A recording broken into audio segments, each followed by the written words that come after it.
네, 우리 같이 말씀 보도록 하겠습니다. 오늘 말씀은 민수기 22장 9절에서 13절까지의 말씀입니다.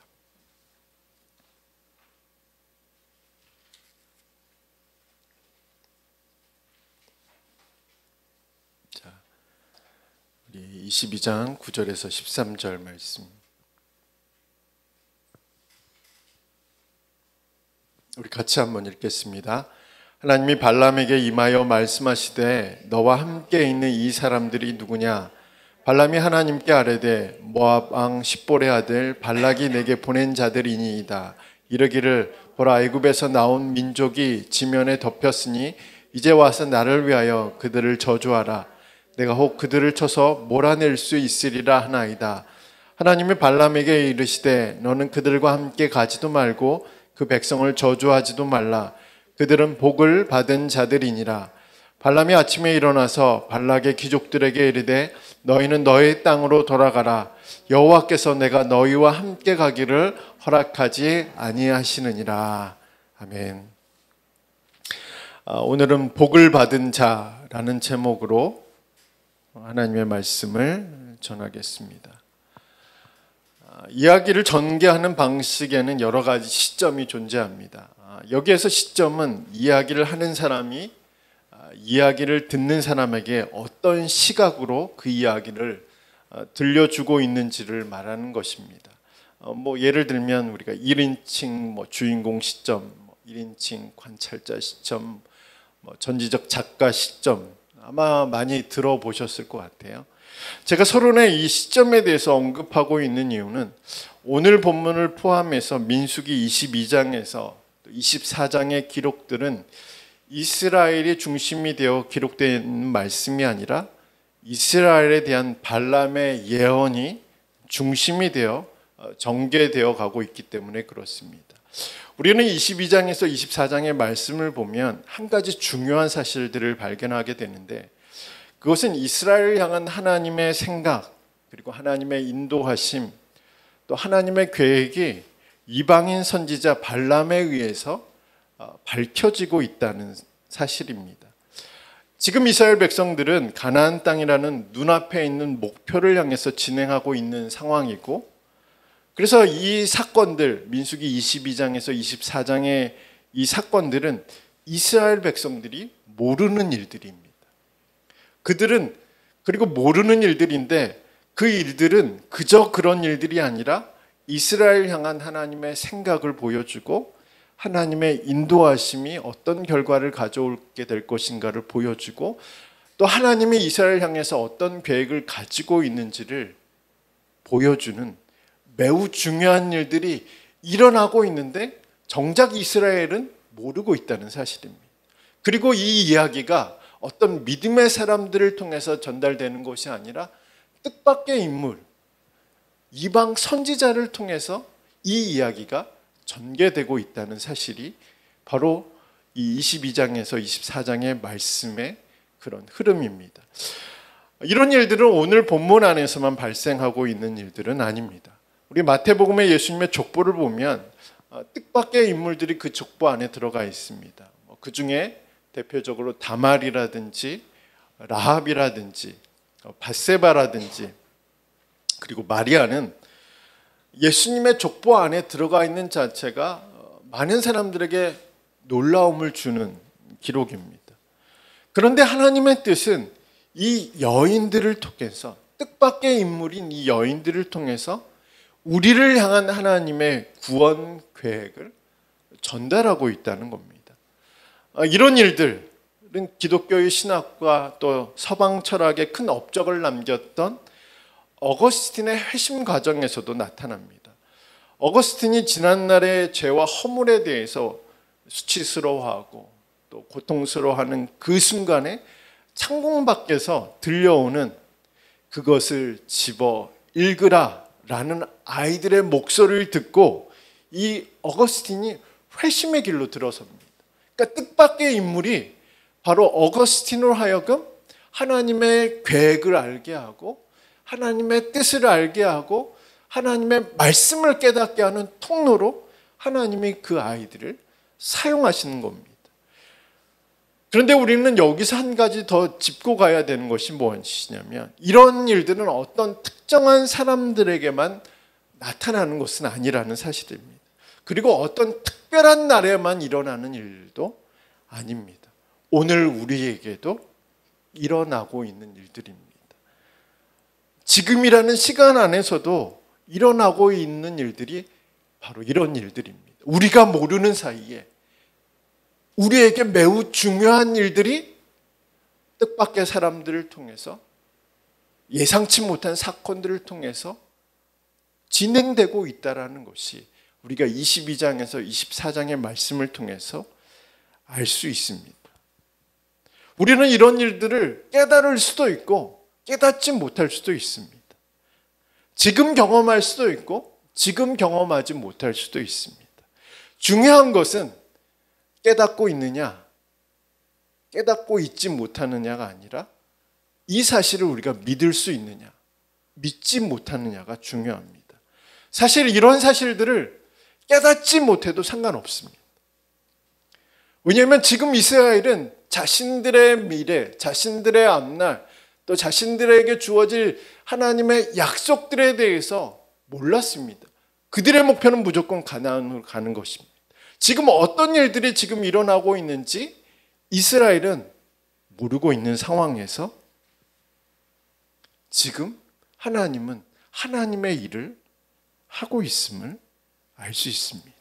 그러므로 우리는 지금 그것을 깨달을 수도 있죠. 아, 이 사람이 내게 어떤 의미를 주고 이 사건이 나에게 어떻게 나의 인생을 이끌어 갈 것인지 알 수도 있고 모를 수도 있습니다. 그러나 중요한 것은 하나님은 지금도 우리를 위해서 일하신 하나님이심을 믿는 것이 더 중요합니다. 우리가 모르는 사이에도, 우리가 깨닫지 못하는 사이에도, 그것이 우리의 영적인 무지 때문이라 할지라도 하나님은 지금도 일하고 있다라는 사실들을 믿는 것이 중요합니다. 한계나 제한이 있을 수 없다는 것을 믿는 것이 중요합니다. 하나님은 이스라엘 백성을 위해서 나귀를 통해서도 일하시고 발람을 통해서도 일하셨던 것처럼 지금도 우리가 알지 못하는 여러 가지 사건들, 사람들을 통해서도 일하시는 하나님이십니다. 그렇다면 하나님은 구체적으로 어떤 일을 하실까요? 우리는 구체적으로 어떤 믿음을 가지고 있어야 할까요? 자, 22장 12절의 말씀을 다시 우리가 한번 읽어보도록 하겠습니다. 자, 22장 12절 말씀입니다. 같이 한번 읽겠습니다. 하나님이 발람에게 이르시되 너는 그들과 함께 가지도 말고 그 백성을 저주하지도 말라. 그들은 복을 받은 자들이니라. 아멘.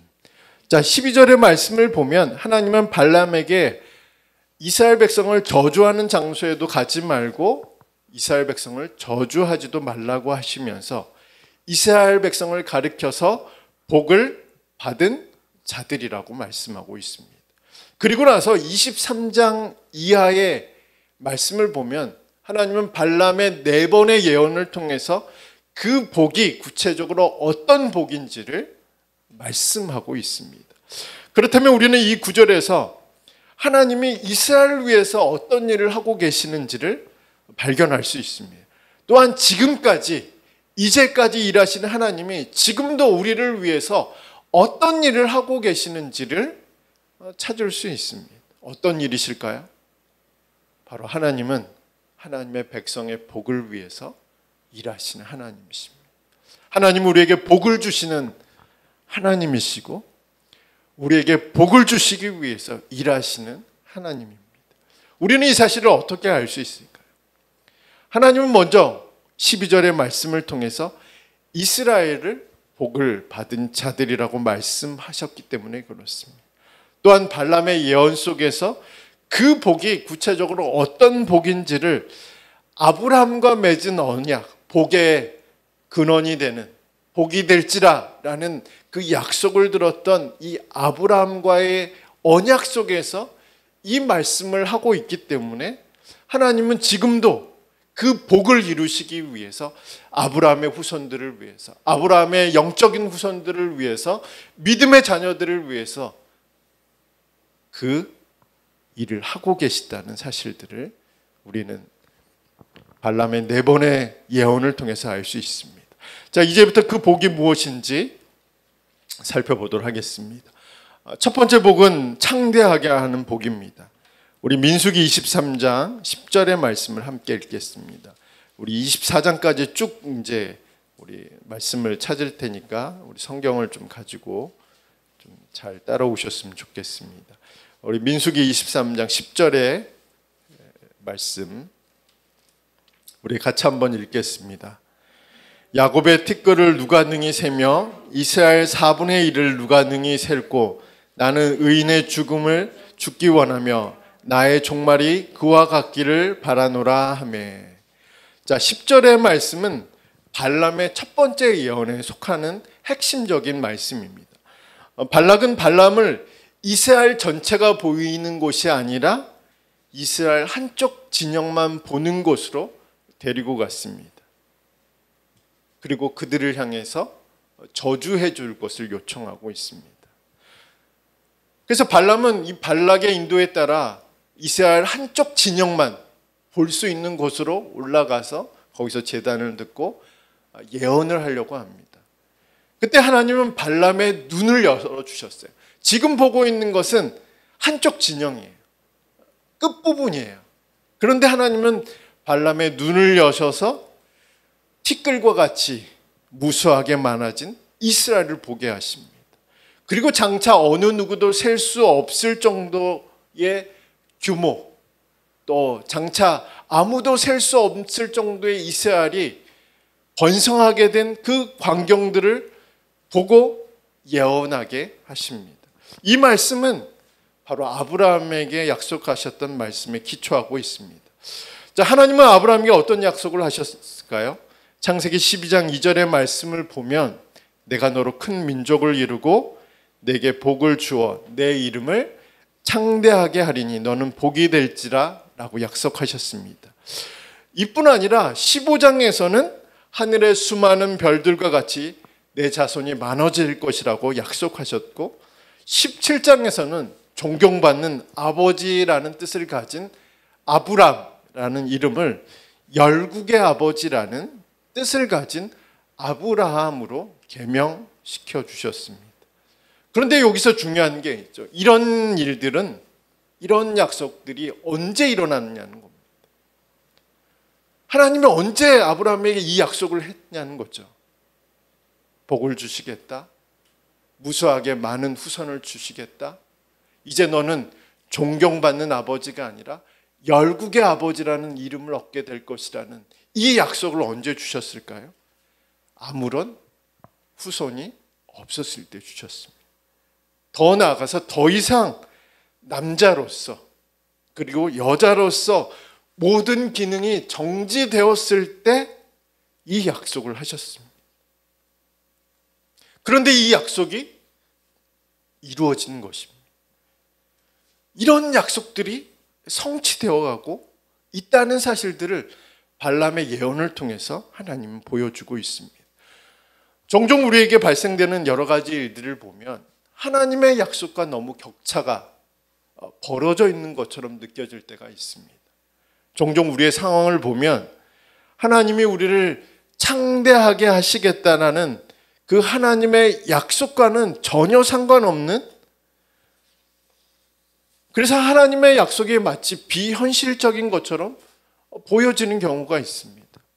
그리고 우리의 삶의 영역, 또 우리가 가진 능력, 또 우리가 가지고 있는 영향력 등이 점점 축소되어 가고, 그래서 우리의 삶이 무기력하게 하루하루를 보내고 있는 그런 상황 속에서 살아갈 때 이 아브라함을 통해서 약속하신 이 약속이 과연 우리와 상관이 있는 약속인가라고 생각할 때가 있습니다. 그때 우리가 기억해야 하는 것은 무엇이냐면 아브라함이 이 약속을 언제 받았느냐, 아브라함이 이 약속을 받은 시기가 어떤 시기였느냐라고 먼저 우리가 생각해 볼 수 있습니다. 아마 아브라함의 가장 큰 소원은 무엇일까요? 자신의 이름처럼 존경받는 아버지가 되는 겁니다. 한 가정의 아버지가 되는 것이 아마 아브라함의 소원이었을 겁니다. 근데 그것을 이루지도 못하는 상황이었어요. 그때 하나님이 아브라함에게 이 약속을 하신 겁니다. 너는 복이 될 것이다. 너의 자녀들이 바다의 모래알처럼 그리고 하늘의 별과 같이 많아질 것이다. 너는 이제 존경받는 한 가정의 아버지가 아니라 열국의 열왕의 아버지로 불리게 될 것이다. 이 약속이 바로 점차 그 일들이 진행되는 과정 가운데 일어나는 것이 아니라 아무것도 기대할 수 없을 때 이 약속이 주어졌다는 사실입니다. 그리고 하나님은 그 약속을 이루시기 위해 계속 일하고 계셨음을 우리는 오늘 발람의 첫 번째 예언을 통해서 알 수 있습니다. 하나님은 오늘 우리에게도 동일한 원리를 적용하실 것이라고 믿습니다. 하나님은 우리를 통해서 하나님의 크심을 보여주시기를 원하시는 하나님이십니다. 하나님은 우리를 통해서 우리가 얼마만큼 창대하게 될 것인지, 우리가 얼마만큼 번성하게 될 것인지를 보여주시기를 원하시는 하나님이십니다. 왜냐하면 이것이 이스라엘 향한 하나님의 첫 번째 복이고 우리를 향한 하나님의 첫 번째 복이기 때문에 그렇습니다. 그렇다면 우리는 어떤 믿음이 필요할까요? 아브라함과 같은 믿음이 필요하겠죠. 우리의 현실로 우리를 평가하는 것이 아니라 하나님의 약속으로 우리를 평가하는 그 믿음이 우리에게 필요할 줄 믿습니다. 첫 번째 복은 우리를 창대하시겠다는 복입니다. 이 복이 저와 여러분에게 주어지는 첫 번째 복이라는 사실들을 잊지 않는 그런 시간들이 되길 간절히 소망합니다. 두 번째 복은 우리와 함께 하시는 복입니다. 우리 23장 21절 말씀 우리 찾아서 한번 같이 읽어보겠습니다. 23장 21절 말씀입니다. 같이 읽겠습니다. 야곱의 허물을 보지 아니하시며 이스라엘의 반역을 보지 아니하시는도다. 여호와 그들의 하나님이 그들과 함께 계시니 왕을 부르는 소리가 그 중에 있도다. 아멘. 자, 21절의 말씀을 보면 발람의 두 번째 예언 그리고 그 예언의 핵심이 바로 21절에 기록되어 있습니다. 자, 발람의 두 번째 예언에서 강조되고 있는 것은 하나님의 신실하심 그리고 이스라엘의 반역입니다. 하나님은 말씀하신 것을 지키시고 행하시는 분이시지만 이스라엘은 잘못과 실수 그리고 하나님께 대한 반역을 일삼는 사람이라고 기록하고 있습니다.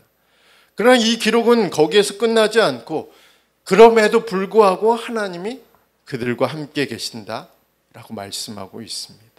그럼에도 불구하고 하나님은 그들에게 하신 약속을 지키시는 하나님이라고 말씀하고 있습니다. 그렇다면 하나님이 함께 하신다는 것이 복이 되는 이유는 무엇일까요? 자, 23절과 24절의 말씀을 우리 같이 한번 읽어보겠습니다. 시작. 야곱을 해할 점술이 없고 이스라엘을 해할 복술이 없다다. 이때 야곱과 이스라엘에 대하여 논할진대 하나님께서 행하신 일이 어찌 그리 크냐 하리로다. 이 백성이 암사자같이 일어나고 수사자같이 일어나서 움킨 것을 먹으며 죽은 피를 마시기 전에는 눕지 아니하리로다 하며. 자, 23절의 말씀 또 24절의 말씀이 하나님이 우리와 함께 하신다는 복의 이유인데 23절의 말씀은 하나님이 우리의 보호자가 되어주신다. 24절의 말씀은 하나님은 우리를 승리케 하신다라는 의미를 가지고 있습니다. 즉 하나님이 우리의 보호자가 되어주시고 우리를 승리하게 만드시는 분이시기 때문에 하나님이 우리와 함께 하시는 것이 복이라고 말하고 있는 것이 발람의 두 번째 예언입니다. 우리는 종종 구원을 종교적인 개념 안에서 이해하려고 합니다. 그러나 구원의 개념은 종교적인 영역 안에서만 이루어지는 것이 아니라 우리 생활 전반에 이루어지는 것입니다. 그러니까 성경에서 말하고 있는 구원은 우리가 단지 예수님 믿고 천국 가는 개념이 구원이 아니라 예수님과 함께 천국의 삶을 누리는 것이, 경험하는 것이 구원이라고 말하고 있습니다. 이런 관점을 명확하게 기록하고 있는 것이 마태복음입니다. 마태복음에는 예수님의 이름이 우리가 부르는 대로 예수와 임마누엘이라고 기록하고 있습니다. 우리가 잘 아는 대로 예수는 구원이라는 뜻을 가지고 있고 임마누엘은 우리와 함께 계신다라는 뜻을 가지고 있습니다. 그런데 이 이름들은 서로 분리된 이름이 아니라 오직 한 분이신 예수님 안에서 하나가 되는 이름입니다. 그래서 구원은 우리와 함께 하시는 하나님과 동행하는 것이 구원이라고 말하는 것이 마태복음입니다. 그러니까 우리가 단순히 예수 믿고 천국 가는 것이 구원이 아니라 하나님이 우리와 함께 하는 것, 그것을 경험하는 것이 구원입니다. 그 시기는 언제까지일까요? 영원입니다. 단순히 동행하는 것이 아니라 우리를 보호해 주시고 우리를 승리하게 하시는 분이 우리와 영원히 함께 계시는 것. 그것이 바로 마태복음에서 말하고 있는 구원입니다. 하나님의 모략, 잊혀진 제자도로 우리에게 잘 알려진 달라스 윌라드 목사님은 말년에 췌장암에 걸리셨고 큰 고생을 하셨습니다. 그분은 2013년 5월 8일에 소천하셨는데 목사님의 마지막 강연은 같은 해 2월에 산타바버라에서 열렸습니다. 목사님은 그 강연에서 기쁨이 만사를 관통하고 있음을 아는 것은 중요합니다. 세상을 떠나는 순간을 큰 기쁨의 순간으로 기대하는 것도 중요합니다라고 말씀하시면서 하나님의 임재 안에서 누리는 기쁨을 증언하셨습니다. 그분이 어떻게 이런 증언을 하실 수 있을까요? 그분은 시한부 인생을 지금 살고 계셨고 그리고 큰 고통 가운데 계셨습니다. 그런데 그 가운데서도 기쁨이 모든 일을 관통하고 있다라는 사실들을 깨달으셨습니다. 그리고 세상을 떠나는 그 순간 큰 기쁨의 경험을 하게 될 것이라는 사실도 그분은 알고 계셨습니다. 어떻게 하셨을까요?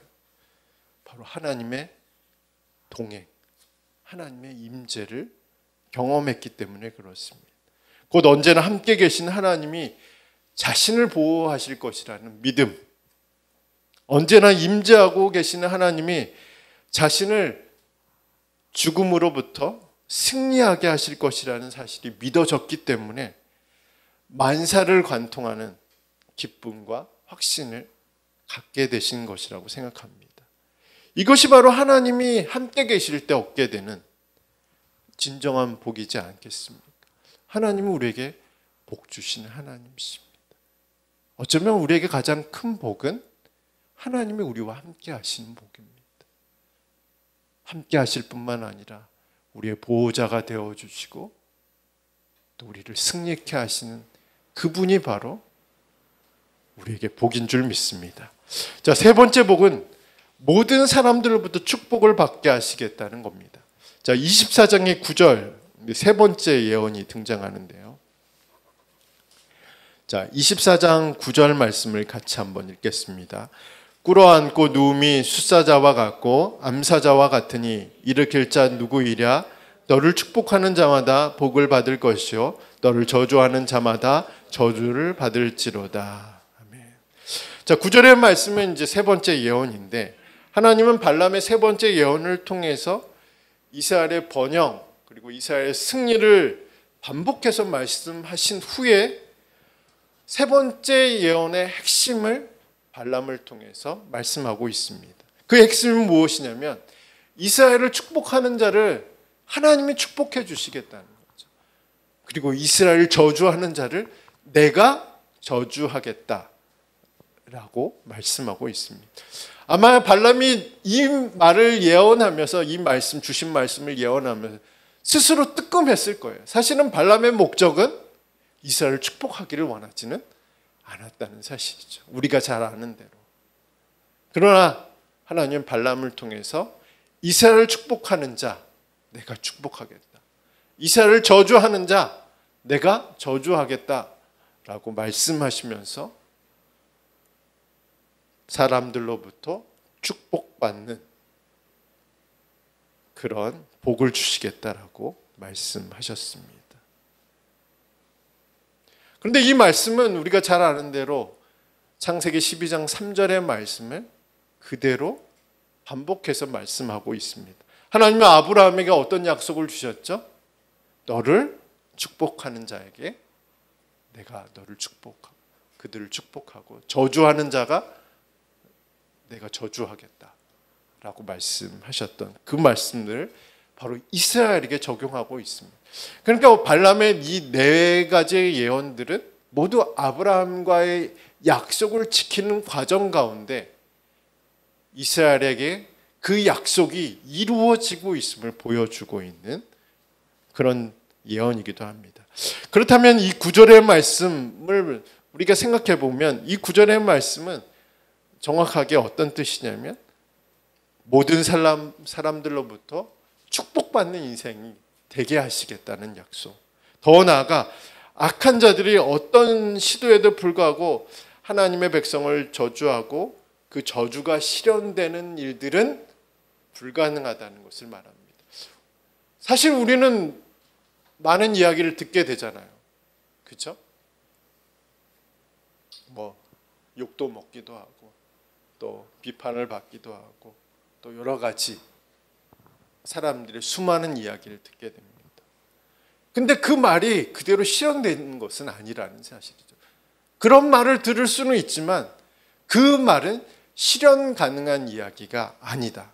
왜냐하면 하나님께서 그 축복을 받는 자로 우리를 세워주시고 그 저주를 우리에게 축복으로 바꾸어 주시기 때문에 그렇습니다. 그러므로 우리는 이 말씀들을 통해서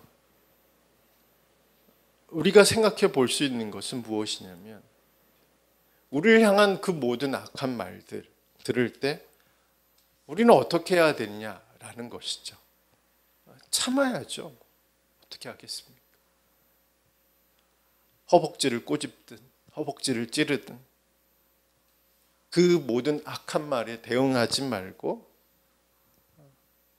참고 그것을 누구한테 이야기를 해야 될까요? 결국 하나님께 호소하는 겁니다. 그것이 바로 하나님이 우리에게 요구하시는 저주에 대한 악한 말에 대한 비판에 대한 하나님이 우리에게 요구하시는 것이 아닐까요? 자, 네 번째 복입니다. 네, 우리 세 번째는 우리 본문을 통해서 잘 나와 있으니까 자, 네 번째 복은 왕에 대한 약속입니다. 자, 24장 17절의 말씀 우리 한번 같이 읽겠습니다. 우리 발람의 네 번째 예언의 핵심입니다. 17절 내가 그를 보아도 이때의 일이 아니며 내가 그를 바라보아도 가까운 일이 아니로다. 한 별이 야곱에게서 나오며 한 규가 이스라엘에게서 일어나서 모압을 이쪽에서 저쪽까지 쳐서 무찌르고 또 셋의 자식들을 다 멸하리로다. 아멘. 자, 17절의 말씀을 보면 이제 네 번째 예언의 핵심인데 규는 왕이 가지고 있는 봉을 말합니다. 그래서 규와 별은 왕권을 상징합니다. 야곱에서 한 별과 한 규가 일어난다는 것은 이스라엘을 통치하고 이스라엘을 구원할 왕이 곧 나타나게 될 것이라고 말하고 있습니다. 하나님 그것이 이스라엘에게 복이라고 말씀하고 있습니다. 발람의 네 번째 예언은 장차 오게 된 다윗을 통해서 성취됩니다. 그리고 다윗의 후손으로 오신 예수 그리스도를 통해서 완성되는 예언입니다. 다윗은 모압과 에돔과 아말렉 그리고 이스라엘을 적대하는 모든 세력들로부터 이스라엘을 보호하고 또 그들을 완전히 멸망시켜서 이스라엘을 온전히 구원한 왕으로 이스라엘 역사에 기록되어 있습니다. 다윗 왕이 통치를 받았던 이스라엘 백성들, 그들에게 가장 큰 복은 무엇이었을까요?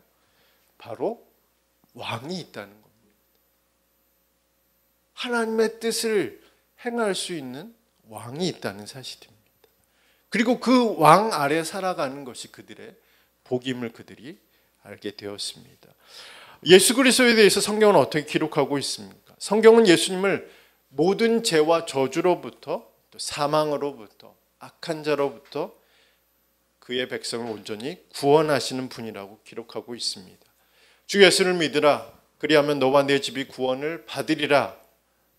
사도행전 16장 31절의 말씀처럼 그분은 우리를 모든 죄와 또 죄의 결과로부터 또 악한 자로부터 그리고 모든 고통과 슬픔으로부터 우리를 구원하실 것이라고 성경은 기록하고 있습니다. 어떤 목사님이 설교에서 복은 누구에게나 복이어야 하고 어떤 상황에서도 변화되지 말아야 한다고 그것이 복이라고 말씀하셨습니다. 여기서 제가 질문을 드리겠습니다. 돈은 복일까요? 건강은 복일까요? 부모와 자녀는 복일까요? 또 뭐가 있을까요? 우리가 복이라고 생각하는 복의 리스트들이 있죠. 이것은 하나님이 내게 주신 복이야. 이것은 하나님이 내게 주신 은혜고 복이야. 그런 것들이 있지 않습니까? 그런데 그 목사님은 그것은 복이 아니라고 말씀하셨습니다. 우리가 생각하고 있는 그 복은 복이 아닐 수 있다. 대부분은 복이 아닐 것이다 라고 말씀하셨습니다. 복이 아니라 은사라고 말씀하셨어요. 은사라고 하면 방언의 은사 우리가 생각할 수 있지만 선물이라는 의미죠. 선물이라고 말씀하셨어요.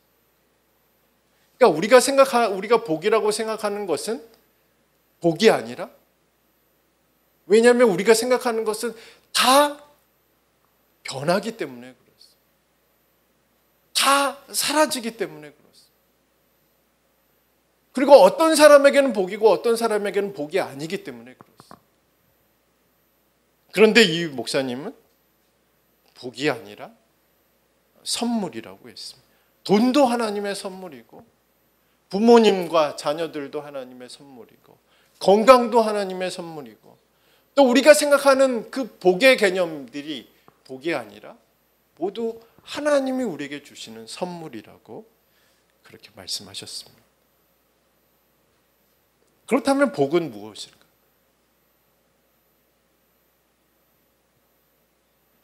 누구에게나 복이 될 수 있는, 어떤 상황에서도 변하지 않는 분, 우리를 치료하시고 우리를 인도하시고 또 우리를 구원하시는 분, 오직 예수님만이 우리의 복인 줄 믿습니다. 이 복 가운데 우리가 살아가고 있음을 기억하는 저와 여러분이 되시기를 축복합니다. 그래서 이 네 번째 예언을 통해서 하나님이 발람을 통해서 이스라엘 백성들에게 하시고자 하시는 말씀은 이제 한 왕이 올 거야.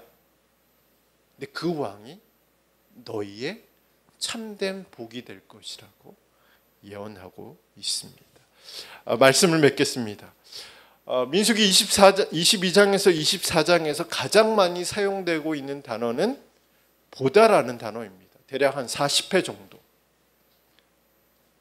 기록되어 있는데 민수기 22장에서 24장까지 이 보다라는 단어를 많이 사용하고 있는 이유는 무엇이냐면 어떻게 보느냐에 따라서 어떤 관점을 가지고 살아가느냐에 따라서 인생이 달라지기 때문에 그렇습니다. 우리의 삶의 자세와 삶의 태도가 달라지기 때문에 그렇습니다. 그러면서 많은 것을 보는 것도 중요하지만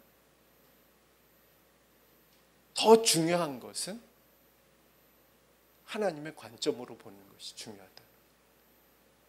말씀의 관점에서 우리를 바라보는 것이 중요합니다. 하나님은 발람의 예언을 통해서 아브라함에게 하셨던 그 약속의 관점에서 이스라엘을 볼 수 있는 눈을 이 성경을 읽는 초기 독자들, 그리고 오늘 우리에게도 그렇게 바라보라고 말씀하고 있는 거예요. 보는 것이 우리 인생에게 중요한데 그 보는 것보다 더 중요한 것이 어떤 관점으로 우리를 보느냐, 그것이 더 중요하다는 사실들을 계속 반복적으로 말씀하고 있습니다. 누구의 예언을 통해서요? 발람의 예언을 통해서. 우리는 누구의 관점으로 지금 우리를 바라보고 있습니까? 사람들이 말하는 여러분 자신입니다. 사람들이 판단하는 그 판단으로 여러분을 평가하고 있습니다. 아니면 내가 경험한, 내가 생각한, 내가 세운 기준에 따라서 나를 평가하고 있습니다. 오늘 말씀 민수기 22장에서 24장의 말씀은 그 모든 평가는 참된 평가는 아니라고 말하고 있습니다. 오직 하나님의 눈으로 바라보는, 더 구체적으로 하나님의 말씀 안에서, 하나님의 약속 안에서 우리를 바라보는 것이 참된 평가라고 말씀하고 있습니다. 그 약속은 우리에게 우리가 복을 받은 자들이라고 명확하게 말씀하고 있습니다. 우리가 매일 성경의 말씀을 통해서 그리고 하루하루 주님과 동행함으로 복을 받은 자들이라는 이 사실들을 잊지 않고 살아가는 저와 여러분이 되기를 축복합니다.